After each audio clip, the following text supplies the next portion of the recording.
Radio Mélodie. Bonjour Christiane. Bonjour Vanessa, bonjour à toutes et à tous. Aujourd'hui nous sommes le 30 mai et c'est la journée mondiale de la sclérose en plaques. Il s'agit d'une affection appartenant à la catégorie des maladies auto-immunes. Et comment on peut définir une maladie auto-immune ? Alors il arrive que notre système immunitaire s'attaque à des composants et à des cellules faisant partie de notre organisme alors qu'il devrait normalement les protéger. Ce dérèglement immunitaire ainsi que l'inflammation constituent le point commun entre toutes les maladies auto-immunes comme la sclérose en plaques, la polyarthrite rhumatoïde, la maladie de Crohn, la fibromyalgie. La CEP, sclérose en plaques, se caractérise par une inflammation et la destruction de plaques de myéline.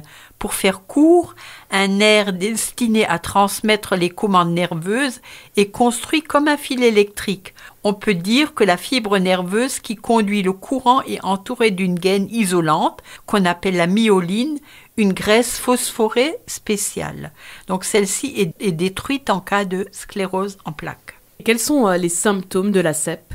Le diagnostic de la CEP reste difficile comme pour la fibromyalgie. Faiblesse, fatigue, engourdissement, notamment du visage ou des membres, variation de l'humeur, troubles cognitifs, sclérodermie, perte de l'équilibre, paralysie diverses, atteinte du nerf optique avec baisse de la vue, faiblesse des sphincters, etc. La maladie évolue par crise, c'est-à-dire que les symptômes vont et viennent, mais peuvent aussi persister et s'aggraver avec le temps. Et il existe un traitement pour cette maladie ?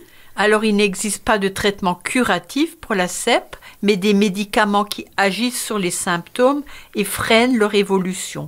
Par contre, l'observation d'une hygiène de vie adéquate et d'une alimentation hypotoxique, c'est-à-dire qui exclut les laitages et le gluten, peut favoriser une réduction des symptômes et une bien meilleure qualité de vie. Il s'agit là d'une affection pour laquelle le patient peut être un véritable acteur afin d'améliorer grandement son quotidien. Et justement, qu'est-ce qu'on peut faire pour les règles d'hygiène de vie ?